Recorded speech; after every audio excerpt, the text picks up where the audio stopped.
Right, hello. So hopefully the exercise went well for you. That's exercise B.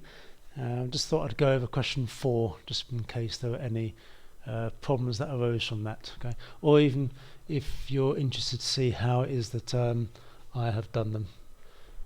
Because part of integration is trying to do it in the quickest possible method, you see. So I'll start with question 4a, which is integral of 3 sine 2x plus 1 plus 4 over 2x plus 1 goes back to x. Okay. Well, first of all, if you integrate sine x, you're going to get negative cosine x. Okay, so you know that your answer is going to be something to do with cosine 2x plus 1, and that will be negative, of course. But then when you differentiate the brackets, you get 2. So what you do is you need to multiply by 1/2. So your answer will be, because the 3 is there, of course, the negative 3 over 2 cos 2x plus 1. That's the first term. Second term, if you remember, when you've got a fraction, just check to see whether it's a logarithm. If it is going to be a logarithm, natural of course, you'll have a denominator that is a linear term. That is, you often get something like 1 over something, okay, and there's no power there. Okay, or alternatively, looking at something to the power of negative 1. That's your general guide to see if you've got a natural logarithm. Okay, so the 4 can stay there for the time being, and it's going to be 4 natural log, and then don't forget the modulus brackets, 2x plus 1. But then when you divide by the derivative, what's in the brackets, which is 2, when you divide by 2, you're going to get 2, aren't you? Okay, so it's going to be altogether 2 natural log, and maybe I should have used a slightly better setting on the rubber. Okay, it's going to be 2 natural log 2x plus 1 plus c, and that is it. Okay, as with before, if you do want to check something, just pause the video or rewind the video or something like that. Okay, well, that was question 1. Question A. Question B is integral e to the 5x plus 1 minus x to the power of 5. Right, for the first one, I'm hoping you're just able to write down this 1/5 e to the 5x. If you're not at that stage yet, then quickly please get to that stage, because that is the simplest of all integrals really. Just remember, e to the 5x, the power doesn't change, it's going to be e to the power of 5x. We differentiate the 5x, you're going to get 5, so you divide by 5, so 1/5 e to the 5x. Then we come to the bracketed expression.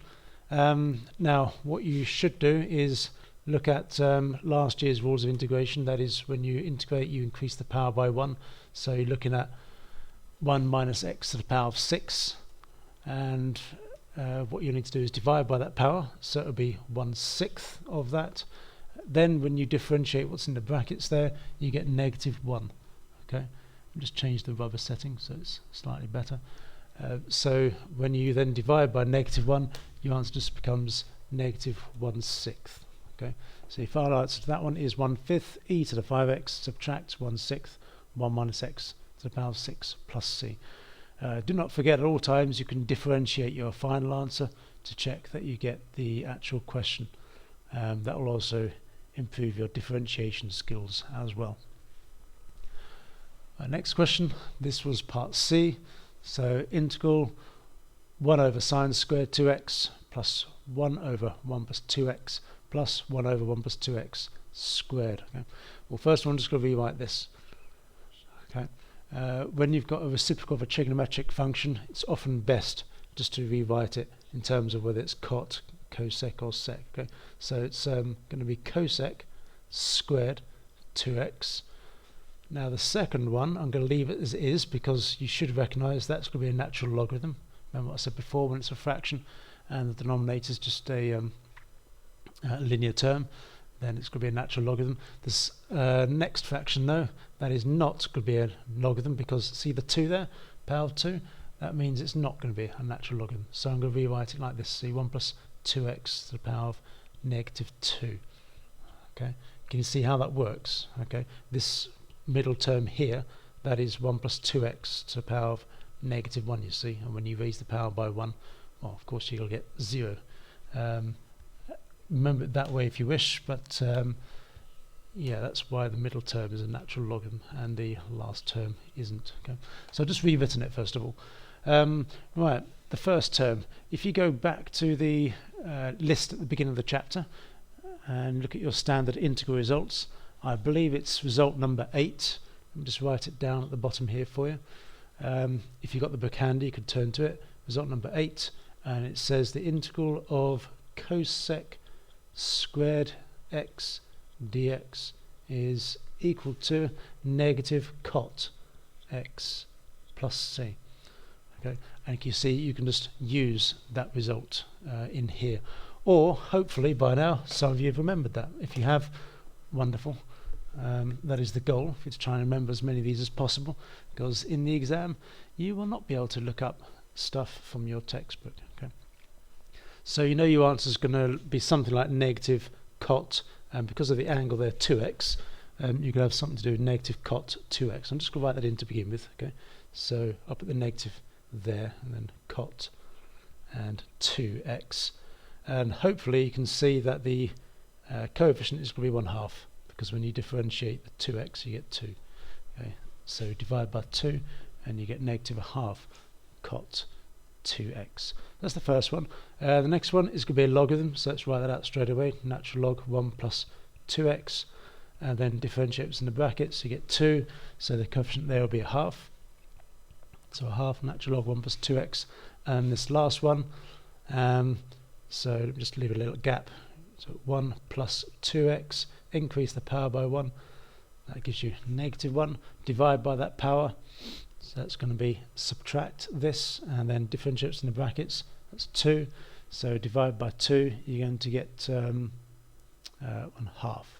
Okay, so that's going to be negative 1/2 there, so altogether you've got negative 1/2 cot 2x plus 1/2 natural log 1 plus 2x, subtract 1/2 1 plus 2x to the negative 1 plus c. And then we go to the next one. This is part D. So we have integral 3x plus 2 squared plus 1 over 3x plus 2 squared. Okay, let's just rewrite this. The first term you don't need to rewrite, that's just going to be 3x plus 2 to the power of 2, but the next term is not going to be a natural log again because it's not a linear term on the bottom of the fraction, so it's going to be 3x plus 2 to the power of negative 2. Then we're ready to integrate. So the first term, what we're going to get, so 3x plus 2, increase the power by 1, that's the power of 3. You're going to divide by 3, but then when you multiply by what the derivative of the brackets is, you could divide by another 3, so altogether you could divide by 9, so let's write that as 1/9 3x plus 2 cubed. And the next term, so you got 3x plus 2, increase the power by 1, so the power of negative 1, you could divide by negative 1, so it's going to be subtract that, and then differentiate what's in the brackets, you're going to get 3, so divide by 3, so that's going to be subtract 1/3 plus c. Okay, so you've got 1/9 3x plus 2 cubed minus 1/3 3x plus 2 to the power of negative 1 plus c. Okay, I hope you enjoyed that. If you need any more, just watch the video again. Okay, and I hope it covers some of the second exercise B there. I'm not going to do all of them. I just picked out that question because maybe that will help you with some of the other questions as well.